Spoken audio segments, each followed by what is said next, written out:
আসসালামু আলাইকুম এভরিওয়ান। আজকে দেখাবো কিভাবে আপনারা ইউএসডিটি থেকে বিএনবিতে ডলার কনভার্ট করবেন। সো এর জন্য সর্বপ্রথম বাইন্যান্সে প্রবেশ করবেন। এরপর নিচের দিকে দেখতে পারবেন আপনারা এই যে ট্রেড অপশনে ক্লিক করবেন।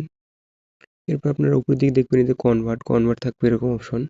এরপরে নিচের দিকে আবার দেখতে পারবেন এখানে আমি ইউএসডিটি থেকে বিএনবিতে কনভার্ট করব। বিএনবিতে কনভার্ট করার জন্য আমার উপরে ইউএসডিটি সিলেক্ট করা থাকবে। এরপর নিচে আমরা এইখানে বিএনবি সিলেক্ট করব। এর জন্য আপনারা এখানে ট্যাপ করবেন। এরপর নিচের দিকে আসবেন। নিচের দিকে এসে এই যে দেখতে পাচ্ছেন এখানে বিএনবি, এই বিএনবিতে ক্লিক করবেন।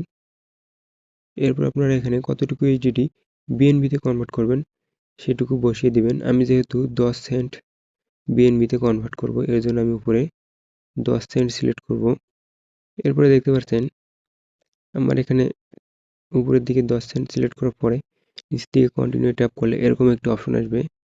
এখান থেকে আপনারা দেখতে পারবেন যে এই 10 সেন্ট অনুযায়ী আমি এই 12 টাকার মতো নিচের দিকে টাকা দেখাবে। 12 টাকার মতো বিএনবি পাবো। এরপরে নিচের দিকে কনফার্ম অপশন আসবে, এখানে ট্যাপ করবেন। এরপর আপনারা এখানে দেখতে পারবেন কনফার্মেশন। আমাদের কিন্তু এখানে কোনো রকমের যে এখানে আমাদের কমপ্লিট হয়ে গেছে। এখান থেকে ইনস্ট্যান্ট হয়ে যাবে। এরপরে দেখতে পারবেন আমাদের কিন্তু এখানে কোনো রকম ফি দিতে হয়নি। একদম ফ্রিতেই আমরা ইউএসডিটি থেকে বিএনবিতে কনভার্ট করে নিলাম। সো আপনারা চাইলে এভাবেই কনভার্ট করতে পারবেন। আর ভিডিওটি ভালো লাগলে অবশ্যই আমার চ্যানেলটি সাবস্ক্রাইব করে লাইক কমেন্ট করবেন।